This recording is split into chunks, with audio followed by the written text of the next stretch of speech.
Good news, उम्मीद करता हूं 19 जनवरी सुबह में 11:30 बजे जो टेक्निकल एनालिसिस का सेशन होने वाला है 1 घंटे का, जहां पे हम इंट्राडे स्ट्रेटजी, स्विंग स्ट्रेटजी जो सिखा रहे हैं 59 रुपीज में, सिर्फ 59 रुपीज में आपने ज्वाइन कर लिया होगा। और नहीं ज्वाइन किया है तो लिंक डिस्क्रिप्शन में है, जल्दी से ज्वाइन कर लें जिससे आपके ईमेल और व्हाट्सएप पे लिंक आ जाए।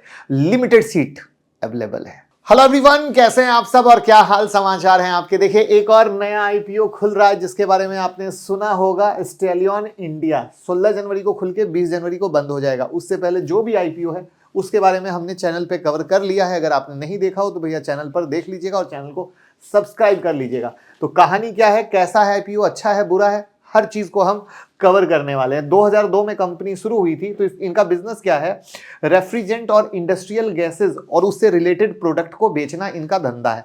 ठीक है। और ये जो है ना, ये जो गैसेस हैं, जो कंपनी जिन गैसेस में डील करती है वो जो क्लासिफाइड होती है वो फ्यूरोकेमिकल्स में होती है। और ये जो यूज होते हैं इंडस्ट्री में, जिसमें सेमीकंडक्टर, मैन्युफैक्चरिंग, ऑटोमोटिव और इलेक्ट्रॉनिक जैसे इंडस्ट्री में यूज हो रही है, यानी बड़ी इंपॉर्टेंट इंडस्ट्री है जहां पर इनका गैस यूज हो रहा है। अब इसीलिए मैंने क्या किया कि अगर आपको ना समझ में आए तो मैंने प्रोडक्ट आपको यहाँ पर दिखा दिया कि आप कंपनी से रिलेट कर पाओ और बेहतर समझ पाओ। तो एक लाइक तो बनता ही है।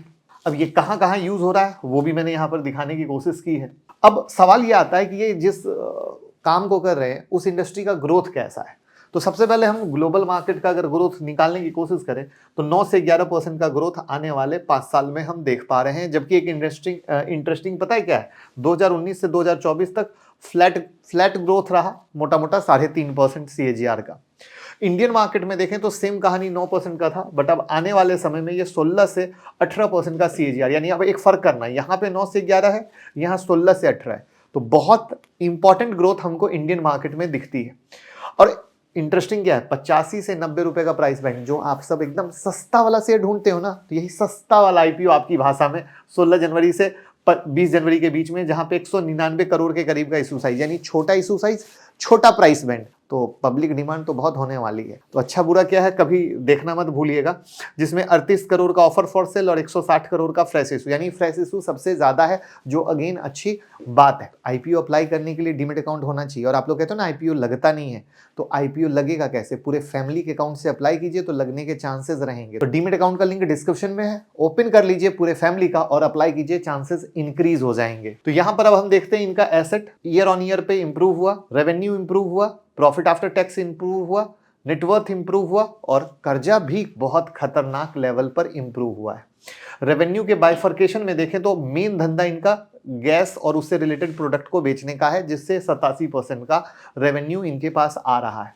अब इसमें मेन प्रोडक्ट देखें तो रेफ्रिजरेंट प्रोडक्ट हैं जो 87.34% के हैं, बाकी सब छोटा रेवेन्यू है। अब इनका ROE ROC 12-13% के ऊपर का है, रिटर्न ऑन नेटवर्थ 12.5% का है, डेट टू इक्विटी 0.55 है, यानी कर्ज बहुत आराम से हैंडल हो जाएगा। और अब आते हैं सबसे इंटरेस्टिंग चीज पर। इंडस्ट्री पी है 57 का और इनका पी है 21.55, बिल्कुल आधा।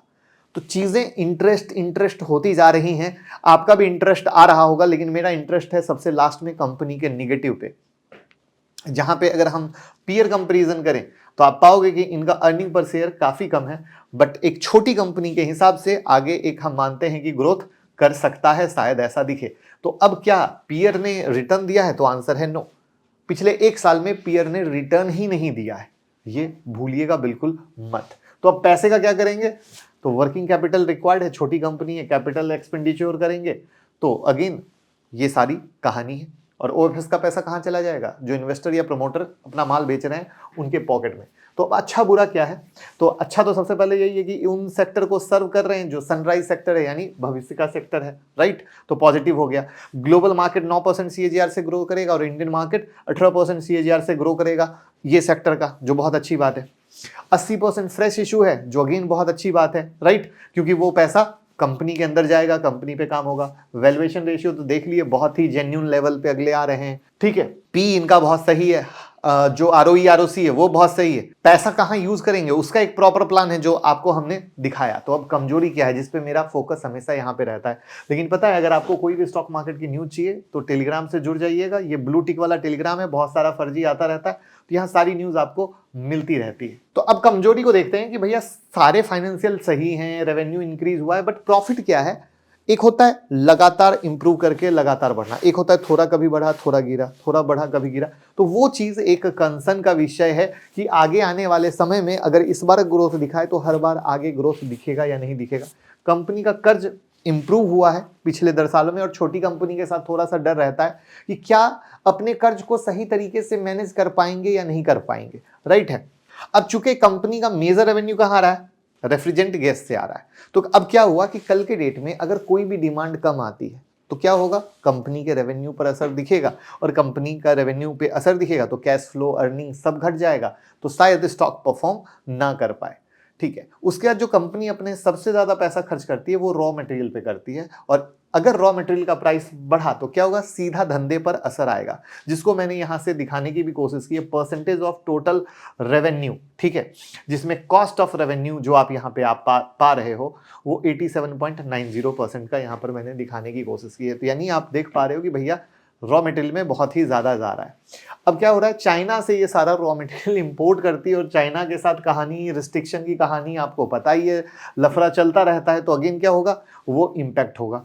उसके बाद एक बहुत इंटरेस्टिंग ऑब्जर्वेशन है, वो है cash flow from operating activity जो है भैया निगेटिव, और वो निगेटिव भी आप देखो यहाँ पर 31 मार्च 2023 को 281 लाख था और 31 मार्च 2024 को 7344।